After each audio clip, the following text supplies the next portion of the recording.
મિત્રો, આપણી વચ્ચે આજે વર્સટાઇલ પર્સનાલિટી ઉપસ્થિત છે. યુનિવર્સલ કિડઝી ના સંચાલક શ્રી આપણી વચ્ચે ઉપસ્થિત છે, શ્રીમતી રિપલબેન પટેલ અને શ્રીમતી ફાલ્ગુનીબેન પટેલ. હું વિનંતી કરીશ આપણા પ્રવીણભાઈ સાહેબને કે એમનું પુષ્પગુચ્છથી અને શાલથી સ્વાગત કરશે.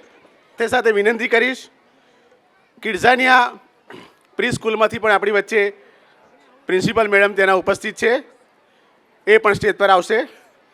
માધુરીબેન મર્ચન્ટ અને મમતા મેમ,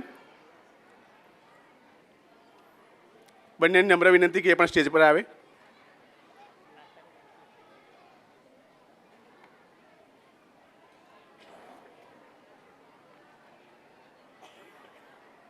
જોરદાર તાળીઓ થવી જોઈએ.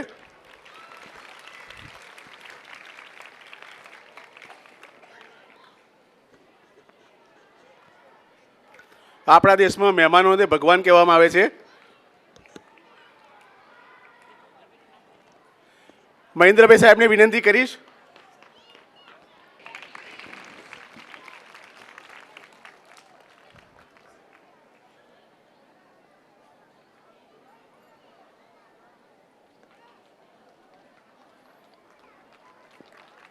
મોટેથી મોટે તાળીઓ.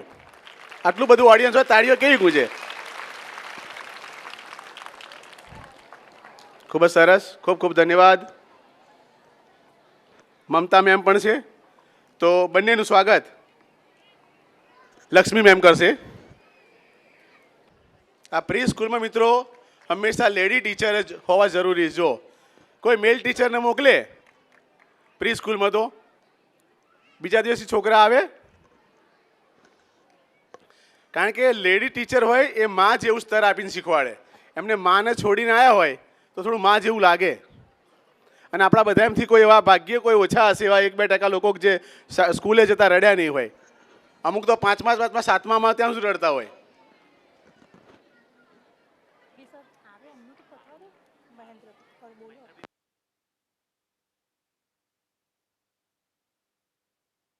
જોરદાર તાળીઓ થવી જોઈએ.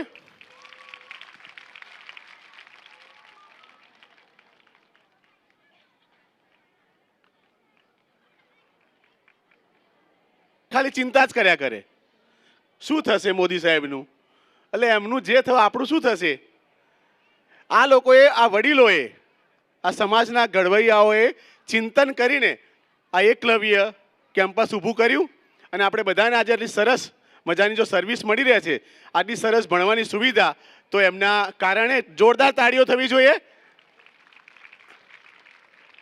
હું આપણી શાળાના ટ્રસ્ટી શ્રી મહેન્દ્ર સરને નમ્ર વિનંતી કરીશ કે તેઓ પુષ્પગુચ્છ અને શાલ દ્વારા આપણા એકલવ્ય શાળાના પ્રિન્સિપાલ શ્રી યોગી સરનું સન્માન કરશે.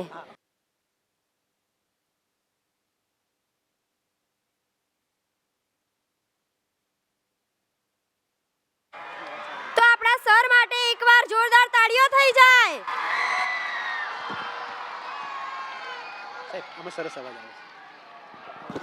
હવે હું આપણા કેમ્પસ ડાયરેક્ટર શ્રી રેવા દાદાને નમ્ર વિનંતી કરીશ કે જે આપણી સમક્ષ એમના મંતવ્યો રજૂ કરશે. એકલવ્ય એજ્યુકેશન તરફથી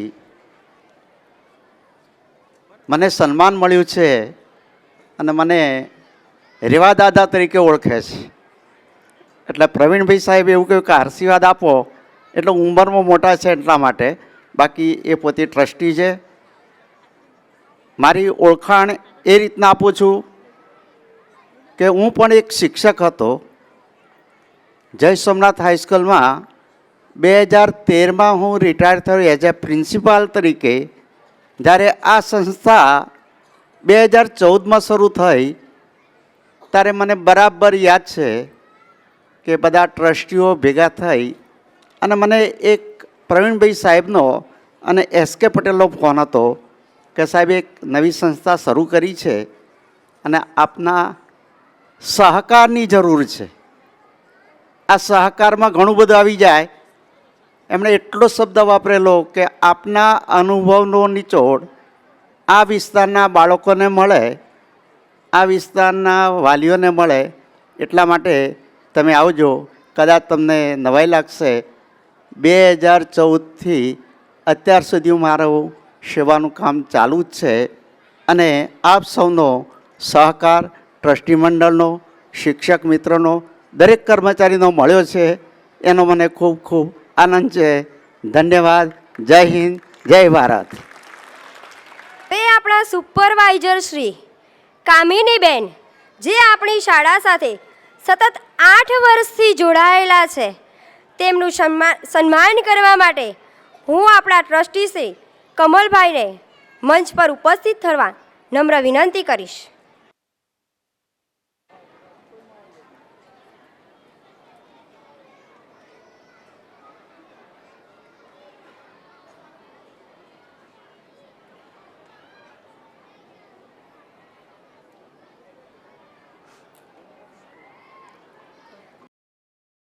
હવે આપણા શિક્ષક શ્રી જેઠવા ઝરણાબેન, જે આપણી શાળા સાથે સતત 8 વર્ષથી કાર્યરત છે, તેમનું સન્માન કરવા હું આપણા ટ્રસ્ટી શ્રી પ્રવીણ સરને નમ્ર વિનંતી કરીશ. શિક્ષક એ છે જે શબ્દોથી કસોટી કરે, શિક્ષક એ છે જે શબ્દોથી કસોટી કરે, સપનાને હકીકતના આકાર સુધી દોરી જાય, કદી પ્રેમથી, કદી શિસ્તથી પરિસ્થિતિ સંભાળે અને જીવનના દરેક રસ્તે સાચું માર્ગદર્શન આપે.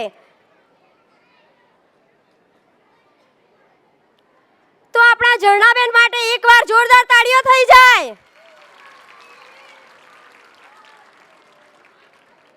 હવે આપણા શિક્ષક શ્રી જયાબેનને, જે આપણી શાળા સાથે સતત 6 વર્ષથી જોડાયેલા છે, એમનું સ્વાગત કરશે આપણા ટ્રસ્ટી શ્રી મહેન્દ્રભાઈ.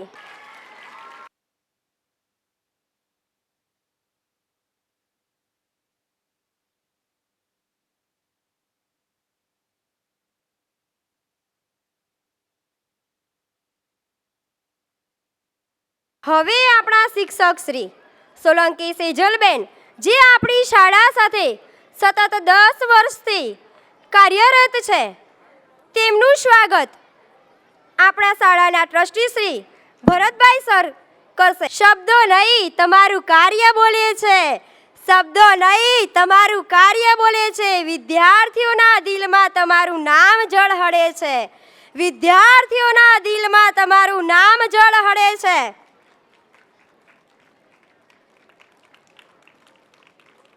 આપણા સેજલબેન માટે એકવાર જોરદાર તાળીઓ થઈ જાય.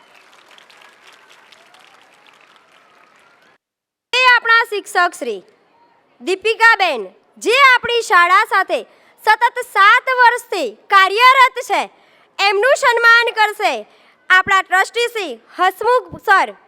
કદી માતા, કદી પિતા, તો કદી મિત્ર બની તમારા પ્રેમથી શાળાનું આગણું મહેકી ઉઠે છે. આપણા દીપિકાબેન માટે એકવાર જોરદાર તાળીઓ થઈ જાય.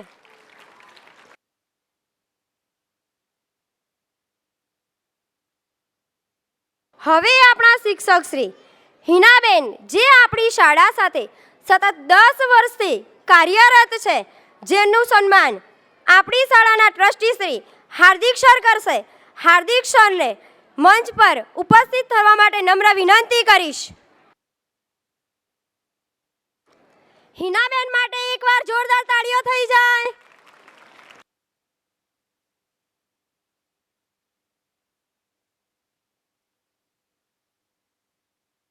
આપણી શાળાના શિક્ષક શ્રી વર્ષાબેન, જે આપણી શાળા સાથે સતત 6 વર્ષથી કાર્યરત છે, એમનું સન્માન કરશે શ્રી યોગી સર.